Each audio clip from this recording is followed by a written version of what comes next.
Hi, welcome to Wednesday Wellness with Dr. Brianna Gaynor. Today we are talking about the mental load we all struggle with. So I want to give you guys a few minutes to get in and then we are going to get started. And happy August. Time is moving so fast. So I hope that you have gotten to enjoy. Here in Georgia, the kids are starting back to school. So that brings different challenges and transitions in and of itself. So this is the perfect time to start to talk about how we start to pay attention to, address, and hopefully relieve some of the mental load that we all experience in different aspects of our lives. So today the topic is the mental load laundry. Why you're tired, even when there's nothing wrong. So let's say I asked you how your day was today and you said that you rested. But in addition to resting, you ordered groceries, you did the laundry, you thought about maybe 3 birthdays that were coming up and you ordered the gifts for them and you started to plan for the next few weekends, and you also thought about the next family vacation and all the accommodations. It's a lot. There's constantly things that are going in our heads that we are doing that we're not even realizing that create exhaustion, mental exhaustion. But there is a solution. It's the 3Ds: delegate, do, and dump. You may have heard me talk about dumping before. If you haven't, we will drop the link to that video and the caption below so that you can hear a little bit more about it. But let's dig a little deeper. But let's start by cleaning our mental closet. But before we start, I want you to tag a household CEO or someone who needs to hear this, someone who needs to know how to release some of the mental load. So let's start by testing your mental IQ. Or your mental load IQ. Here's a question. What percentage of your brain is background apps? So what percentage of your brain is constantly going all the time? A, 30%, B, 60%, C, 90%, or D, 110%. What percentage of your brain is background apps? A, 30%, B, 60%, C, 90%, or D, 110%. Comment below to let us know where your brain is in the midst of all the things that are always happening in the background. Just like our phones, there are things that are constantly running that we're not even paying attention to. What's that look like for you in terms of percentage? So raise your hand if you have ever cried when you have run out of toilet tissue or ketchup or toothpaste. That's mental load explosion.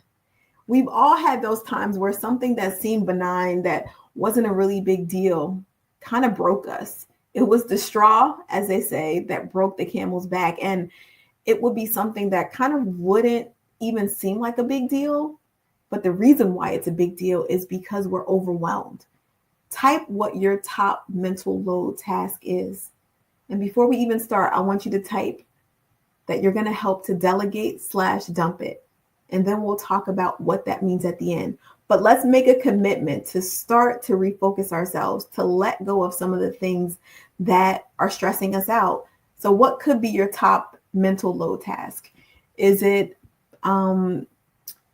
keeping track of your kids' vaccines, buying all the groceries, making sure you're getting all the supplies? What are the things that you are constantly having to do? So full disclaimer, these are not things that don't need to be done. I'm not suggesting at all that we don't complete the things that are important, but I'm talking about what's a different way that we can handle these things that are a part of our everyday lives.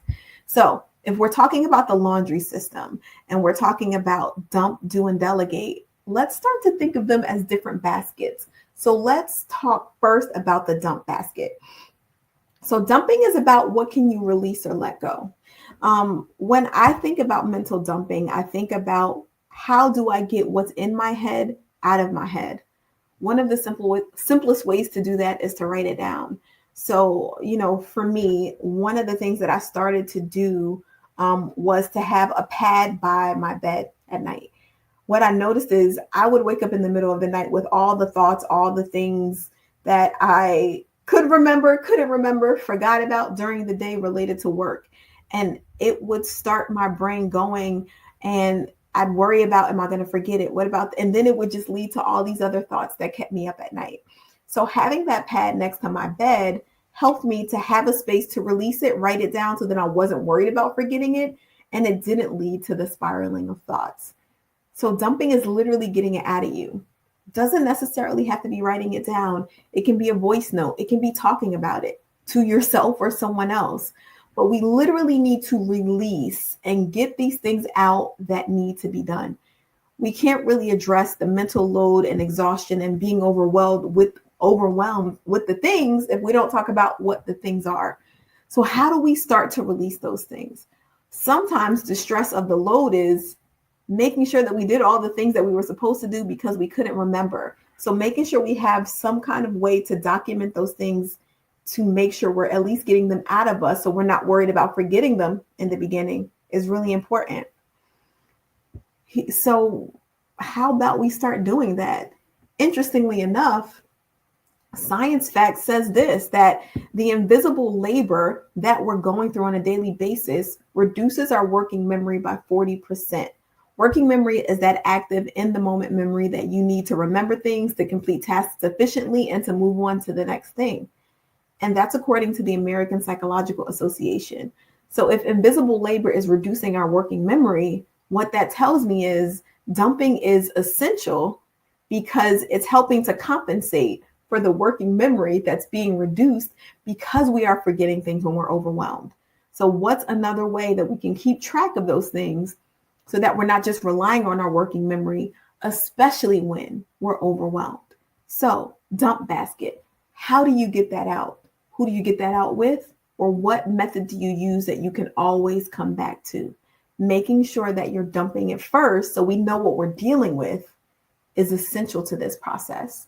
And then the next basket is the delegate basket. So delegation is challenging for a lot of us. In a home environment, what that could look like is, can you handle the school forms for this month? And I'll handle the grocery pickup. It's about being specific about what you need and asking for it. Sometimes it can be really challenging to ask for help, to delegate, to trust other people to do things that we're used to doing. Sometimes that's because we are used to just getting it done and it seems like it's more efficient for us to do it ourselves. Sometimes it's because we've had situations where we've asked for help and we haven't gotten the help. So what's the point of asking if I'm not going to get the help that I need? But what I'll challenge you today to do or to consider is to try again. Is it worth a lesser amount of stress, more peace, more balance to ask for the help that you need? And what if you don't know what help you need? Maybe the conversation just starts with, these are the things I'm overwhelmed with. I need some help.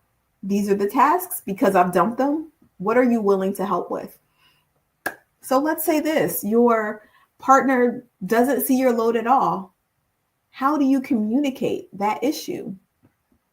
This is what I'm experiencing. These are the things I need help with. I need you to help me with that. What can you help me with?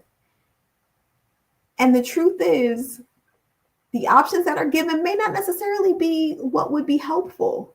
So creating a space where we can have a conversation and where we can come to a solution can be really helpful. Let's talk about this. Okay, you're willing to do the school forms. I'll do the grocery pickup. There's also laundry and dry cleaning and dog grooming.